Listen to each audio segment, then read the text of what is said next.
And good morning, people. Welcome back to the Legend of Dragoon. We have arrived in the Death Frontier, a very harsh and arid location, except in one place, and it just happens to be where we're going. The Spring Breeze Town, Ulara, the second town of Wingley's. We've been guided here by Rose. Let's go in.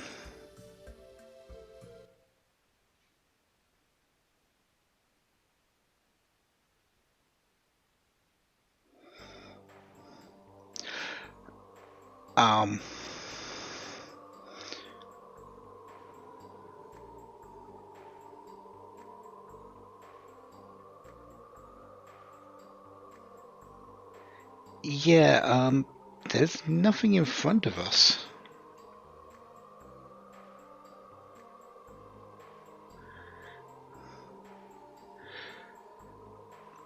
The spell of that choker. Okay. And it's the only way to see Ulara. Well, that makes sense why we can't exactly see it now.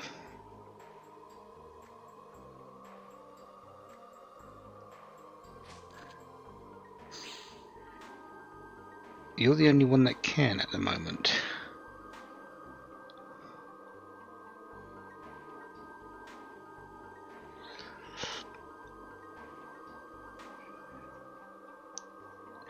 But we happen to have a Wingley with us, who, although she's not great at magic on her own in this form, she can sense it.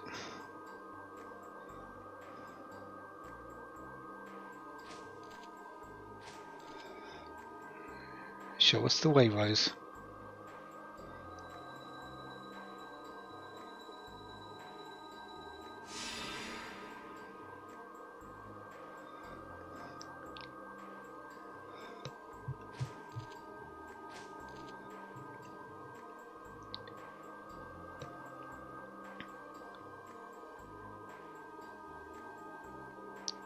Well,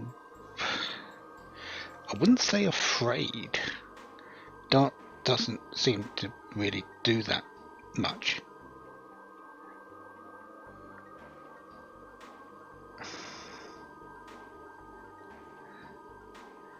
Yeah. Roses.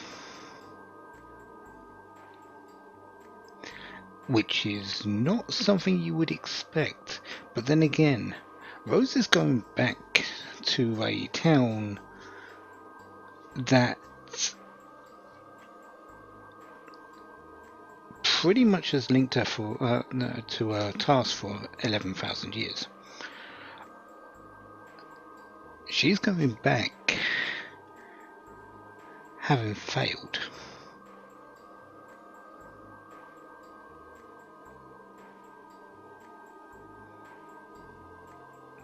For the first time in that amount of time, sure, but still, she's failed.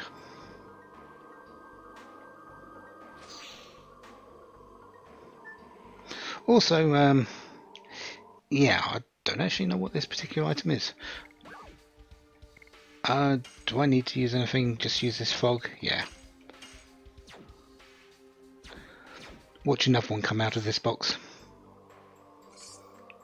Oh no, some Rhapsody. That's not too bad. Anyways, we know Wingleys like their teleporters. This town is no exception.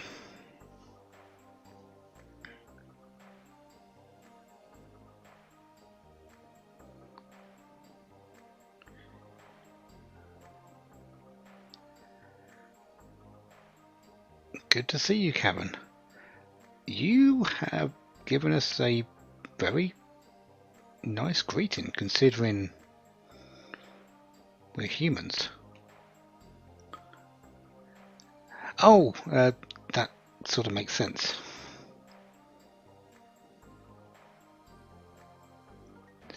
Karen, you just said you're an old friend of Rose's. She's right in front of you.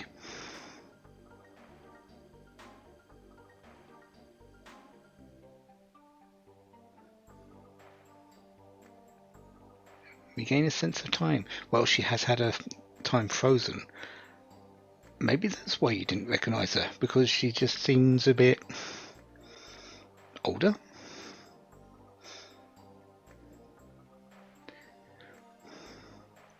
A little bit more mature.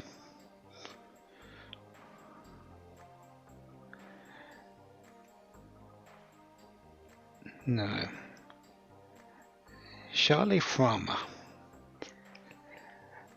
That second name seems familiar.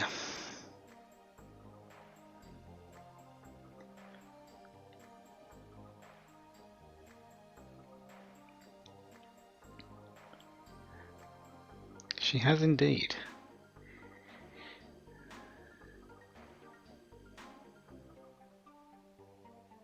We have been for a while, and she's been with us. Nothing's changed.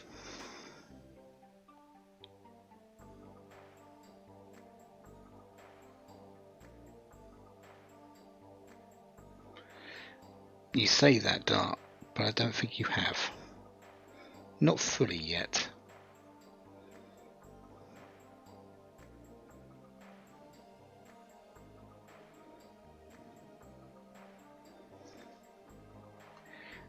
As for what this teleporter is, well, we can't exactly go through it. It is being sort of guarded by Karen here. But as you can probably think, it's a town. There must be stardust, and you're absolutely right. 3, in fact.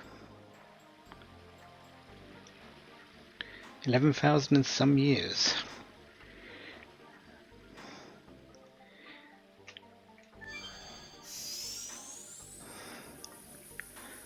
Let's see what is around here, though.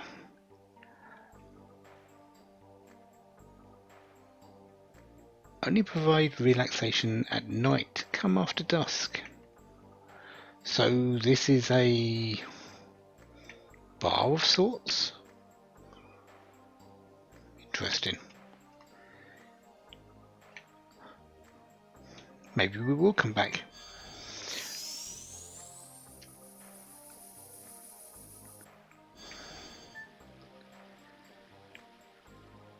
Let's go this way.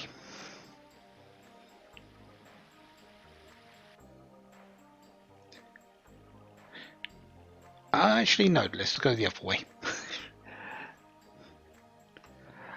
Because that's actually the way forward. I'm pretty certain. Hello there.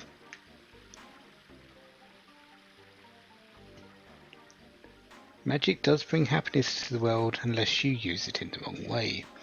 It's not the magic that's evil, it's the person that's using it if they use it for bad things.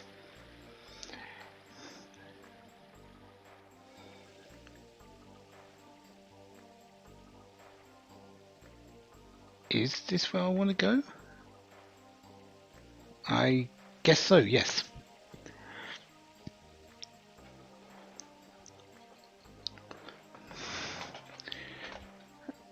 She would. Pity she's not with us. Instead, we've got this person.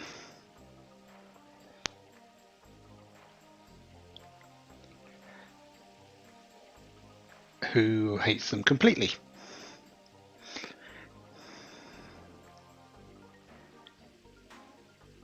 They're flashy, they don't have any kindness in them. How so?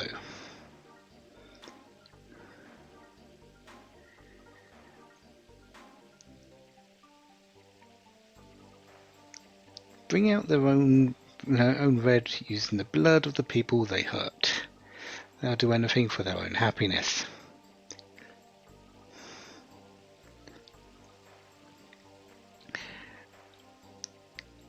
So how does that bring about the yellow, blue and other colour roses.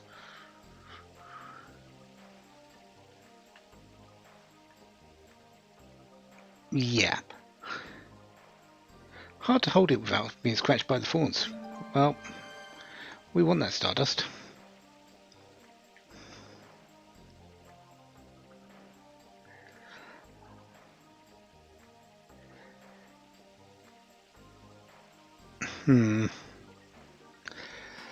Obviously, it just means that Miranda's got no love in her.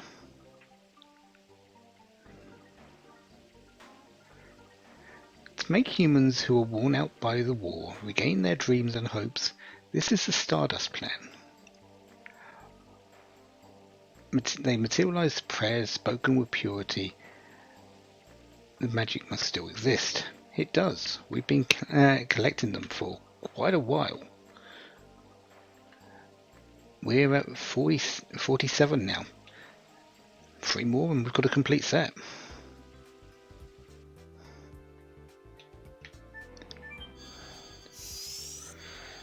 And, well, this is the inn.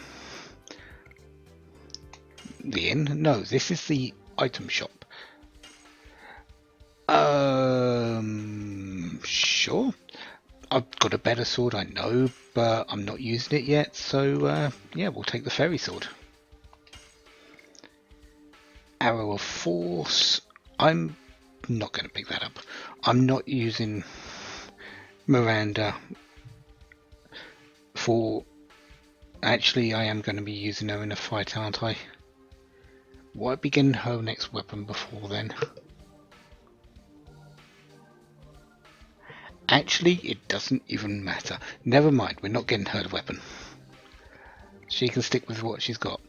And the Thunder Fist, which is a thunder-based attack. We are going to equip it, get it and equip it, but it's not really that good, honestly, because you can't hit weaknesses with thunder. Magical Greaves. Increase escape rate of physical and magic attacks by 5 points. It's not really that good. It doesn't really give any good defenses, and 5 points is not really that much. Magical Rings, 30 magic if you want it. Very nice. Spiritual Rings, 30 magical defense. Not too bad. Elude Cloak, being able to evade enemy attacks by 20 points. That's a 20% evasion increase. That's not too bad. But obviously there's better things that you're going to be using the accessory slot for. Spirit Cloak, we've already got one. It's actually becoming useful. And Sage's Cloak, which is exactly the same thing.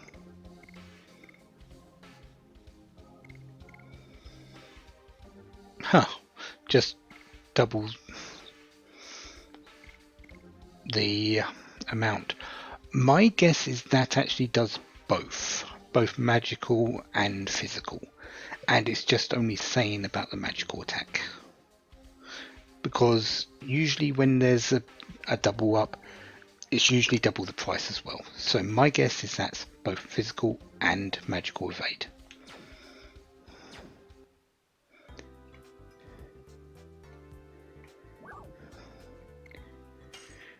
And the item seller, who's just wandering around.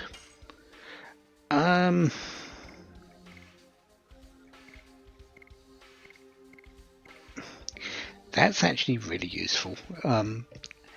Outside of this area, there is what's called the...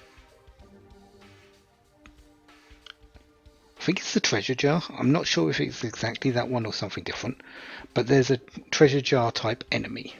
It can only be damaged by poison. So you throw this at it, you then let it get poisoned for 2 turns. You then throw the magical signet stone at it to stop it from moving, and then let the 3 turns play out, and it will die.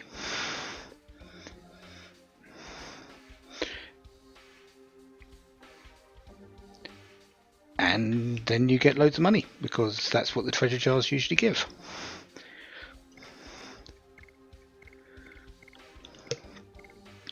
You can buy your attack balls and recovery balls here.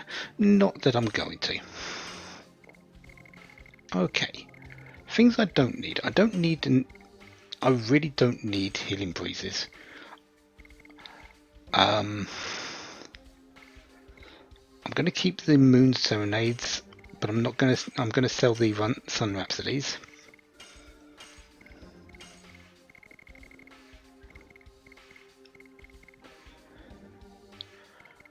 I'm going to sell these items, these the purifiers, mostly because I haven't been using them and I would like the inventory spot. Am I going to regret that? Most likely.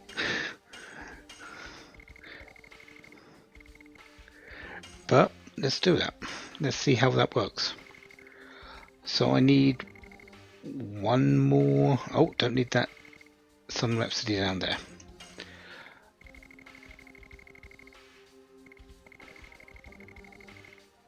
One more healing fog. Yeah, that should be okay.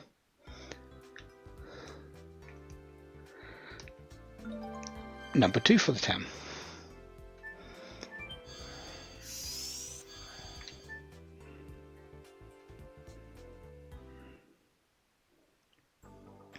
So we're at 48.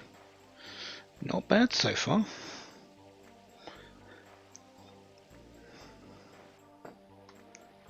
Two more and then we've got a complete set, and we'll be able to get the last item from Martel,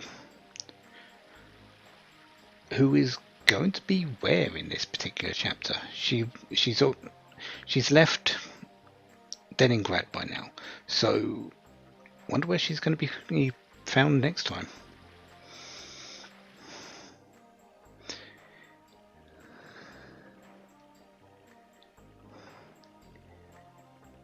Miata.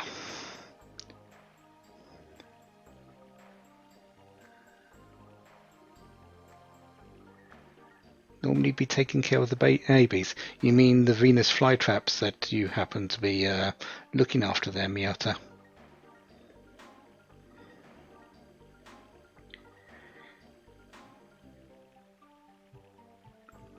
Preparing herself for the things that she didn't tell Rose about. Of course there's secrets.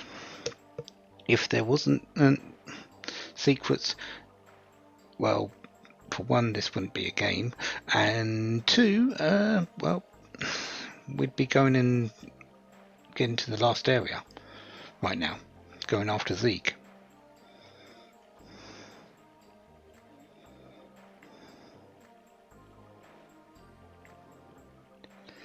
Not for her to tell you, Rose.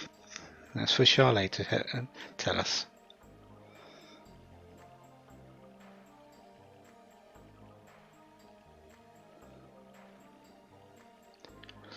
Of course, Miata's telling us anyway, but Signet Shapaya? Okay. Sealing device that was created to be the last barrier, just in case the Moonchild ever reached the everlasting moon. So yeah, they were planning for mistakes. But then again, when you're talking about the destruction of the entire world, it's best to have a backup plan.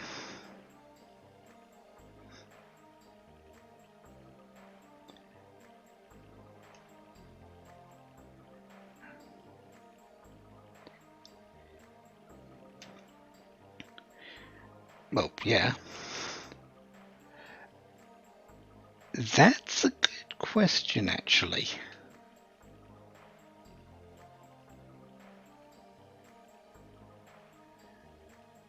Decided between the siblings.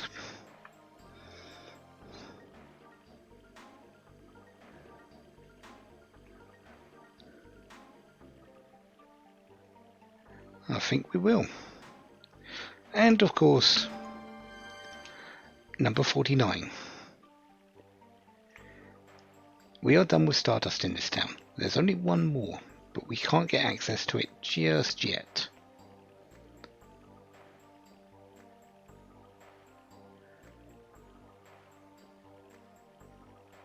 Okay, what would you like to tell us?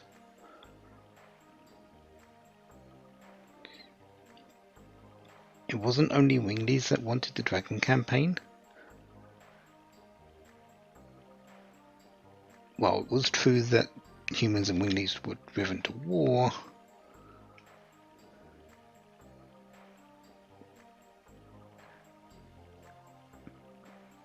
there is a little bit of a story between the two Winglies who were the leaders. Yeah, tell us about it.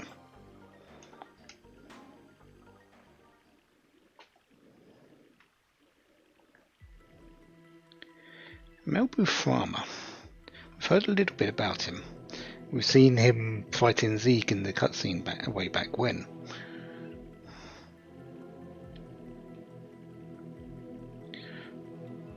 The younger brother of Charlie. Or Charles. I'm not entirely certain how you want to pronounce that one. But that's why the farmer part was so familiar. Brother and sister. Being the leader of the Winglies meant being the ruler of the world. Well, unfortunately that was true back then. Melbu Farmer professed that only Winglies had the right to live and ruled over other species, physically and mentally and magically.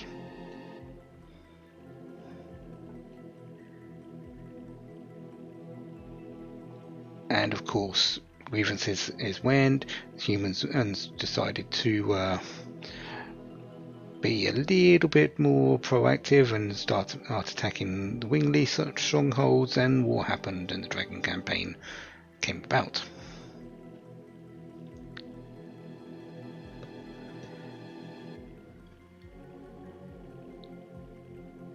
Melbu Farmer was killed, Zeke was turned to stone. So was the end of it, they thought. The other man who led the Winglies was Faust. Faust? I thought we were going to get a little bit about Charlie, but apparently not. Right-hand man of Melbu Farmer. Feared by other Winglies, also known as a wizard and a magician. Wizard and magician among Winglies? Think about it, this was back at the height of their magical heyday. To be considered a being that's a wizard and a magician among a group of people that were magically gifted, Faust must have been ridiculous.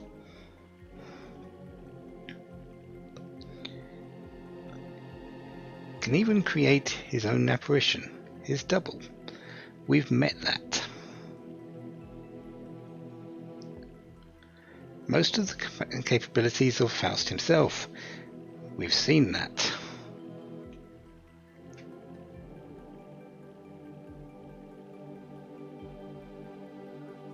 So Melbu Farmer created something.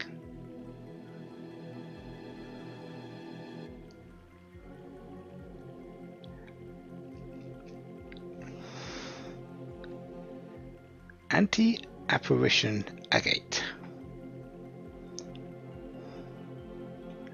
With it, you can make the apparition disappear. This is what we need to actually get past that apparition back in the Tower of Frambel. You can't defeat it by physical power or magical power. You just can't, because it's not actually there. It's an apparition.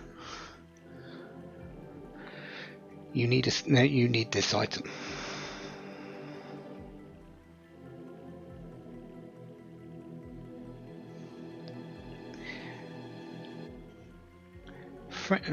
Faust was the commander of the super mobile fort Franville.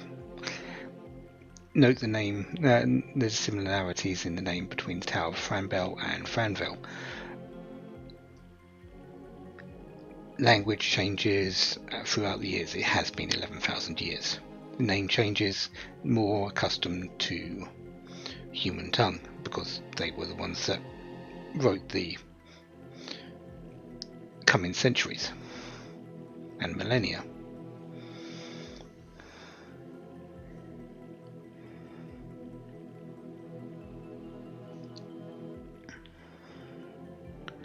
Five main cities that also floated in the sky.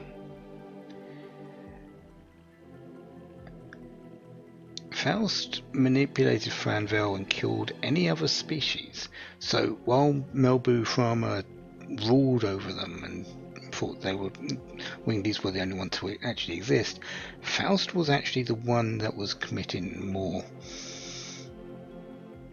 genocide than Melbu Frama, which makes you scary. Makes Faust really scary.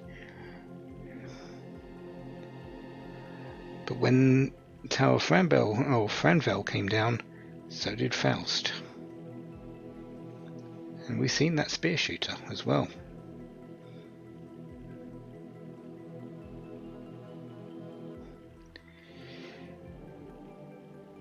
You'd think.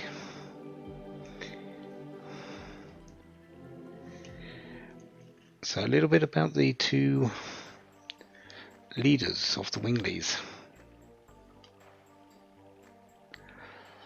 Where does Charlene Farmer come into this then?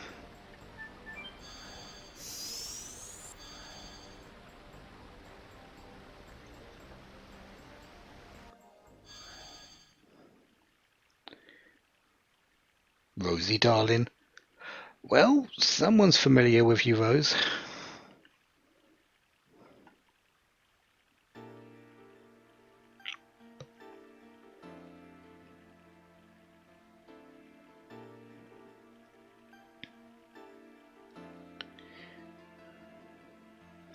Of course she does, Rose. You wouldn't be here if she didn't. The thing is, does she want to tell you?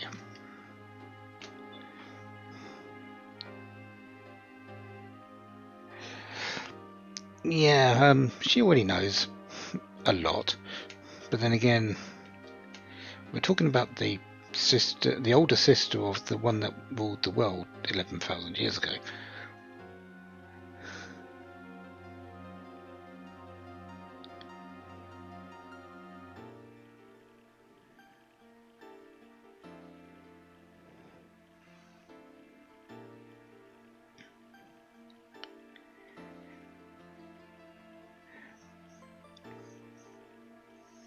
Yeah, you have to fight with the son of someone who used to be your significant other, and that significant other just happens to be the enemy as well. Complicated is not speaking lightly about it.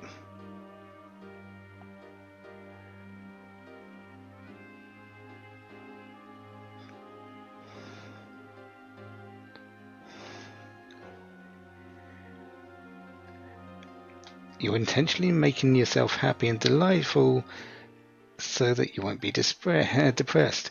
We've already gone through that quite a bit, Charlotte. She's already had a slap from Miranda. She's been talked down by many people. She's been doing a lot of thinking on her journey. I think she's okay.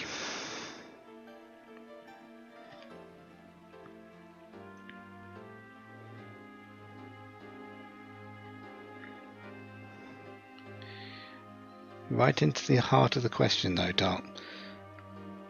What happens next?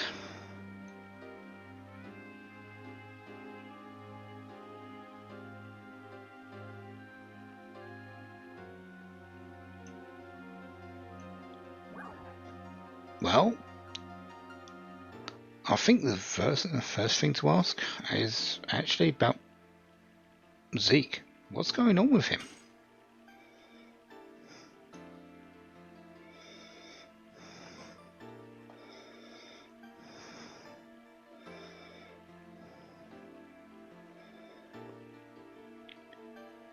You don't understand that either.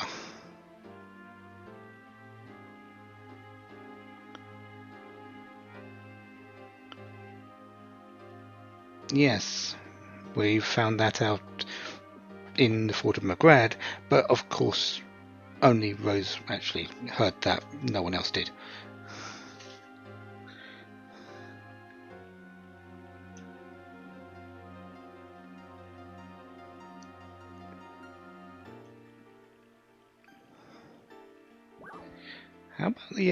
How about what we're actually aiming for then?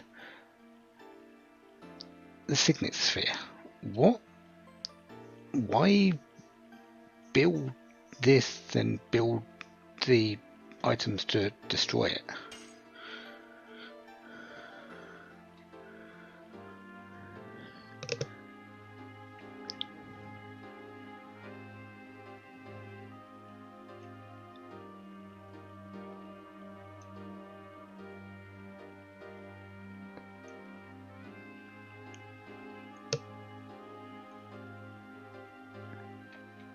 Yeah, well, if you think about it, if Rose kept doing her job the same way she's been doing it for 11,000 years, the Signet Sphere and the Divine Moon objects, they're moot, because the Moonchild will never reach the Everlasting Moon.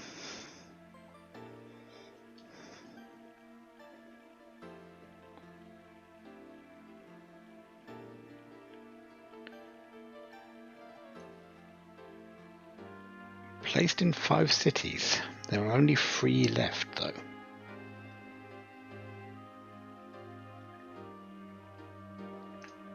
And that's why they need the same number of Divine Moon objects. 1 for each part of the seal.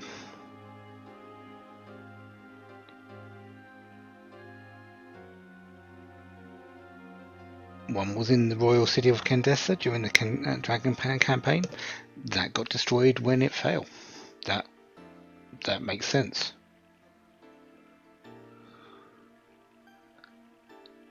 Oh, that one's a lot more recent.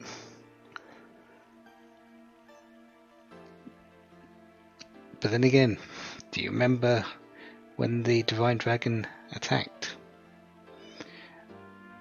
Through its Divine Dragon cannon, it destroyed the Signet Room.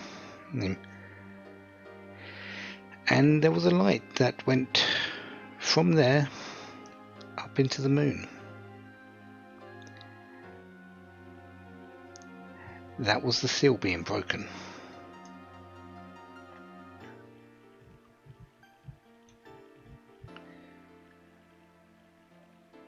That does seem the case.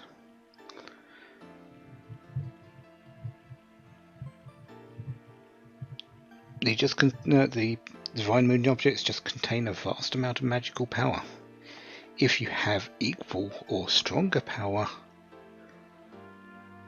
you don't need a Divine Moon object, you can destroy it anyway.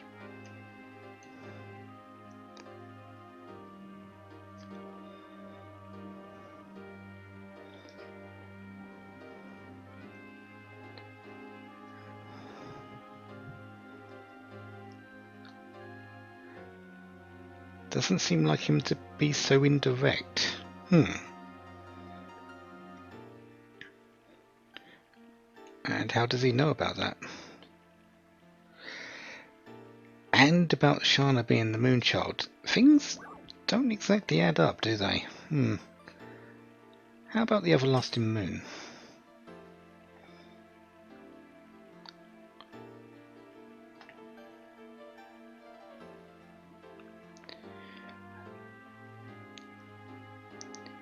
Yep, there we got that answer from both Lloyd and... No, just from Zeke. Like,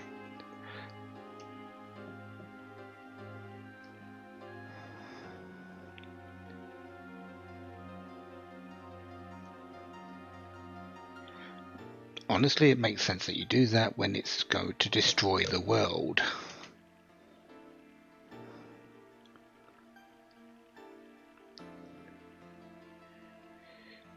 Melbu was the one that sealed the soul, which was also the source of power in the crystal sphere. But the fight against Zeke broke it.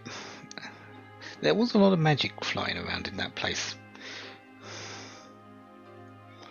And as they said, sufficient. No, you don't need a divine moon object. You can, as long as magical power is equal or higher, it's sufficient to break it.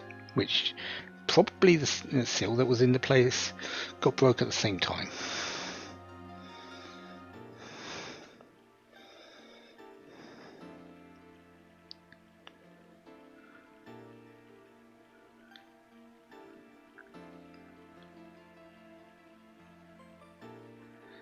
When the moon child goes back to the everlasting moon, the Virage embryo, the god of destruction, will be born. And that's where Rose came in.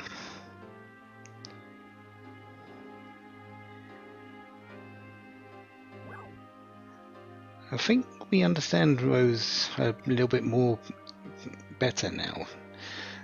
We've been getting to know her quite a bit, but her reasonings and why she's been so distant, I think we understand a bit more. Why did you make those objects though? Why make the tools to break the seal? Obviously, it's not like they're the only things that can, but these are very convenient for doing that.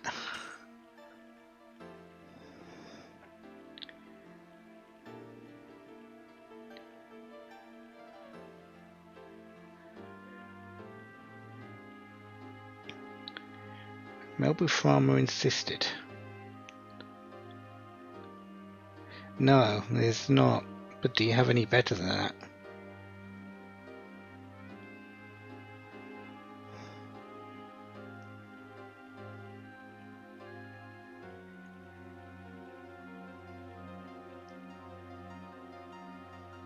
Yep, we've got that amount of information from both you, Lloyd, and Zeke.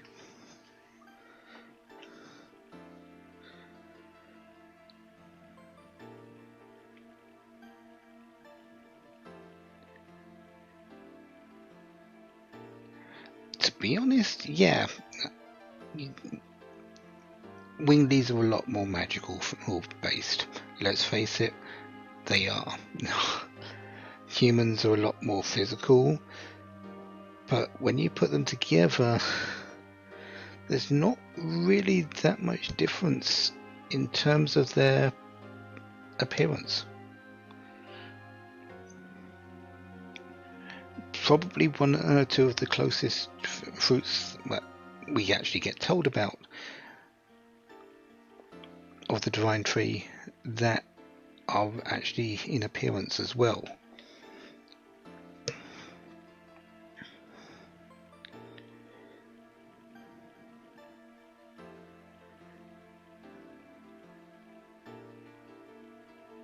So the signet sphere not only sealed away the everlasting moon, it was weakening the power of the crystal sphere because it was splitting its focus between both the moon and this, which is the body of the god of destruction, and the crystal sphere that held the soul of the Virage embryo.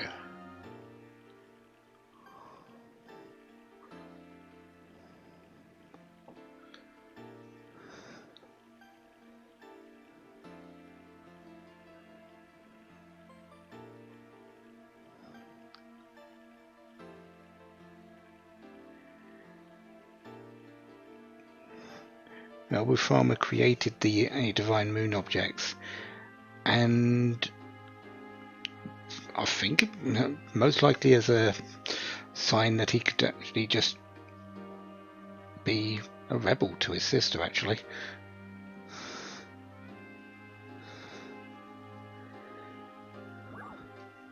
So there's 3 signet spheres left.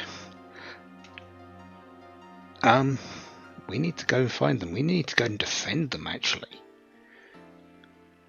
Normally we go out to destroy stuff, but this time we're going to defend things.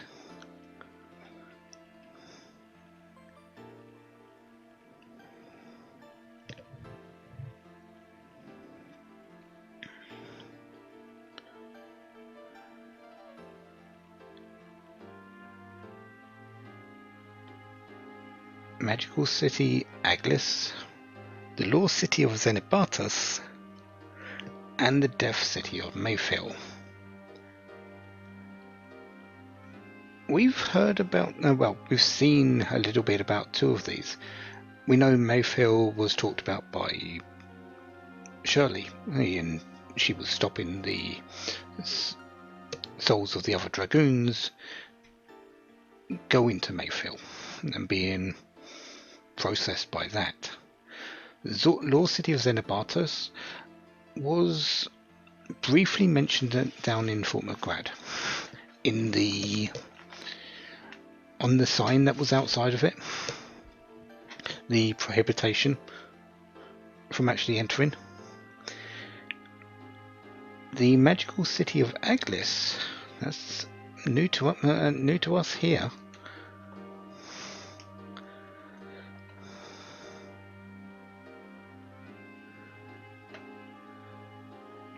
Each was badly damaged during the war, but they still exist.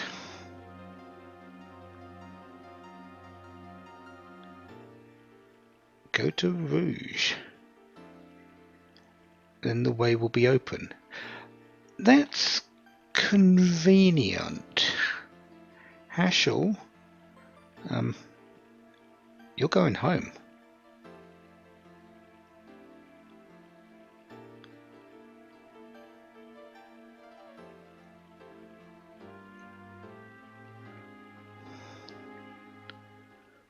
Sounds good.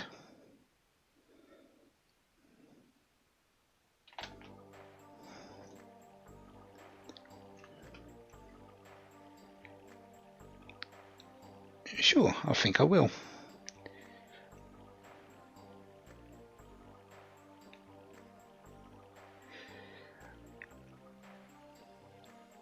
Like 2 old friends, which seems weird with it being a Dragoon and a Wingley from 11,000 years ago, but that's how it's appearing. Anyways, next time, let's have a look around Olara at night. I do believe we just need to find everyone, but I don't actually remember too much about this part. And I see a chest up there. We need to go and get that. Actually, let's do that now, quick.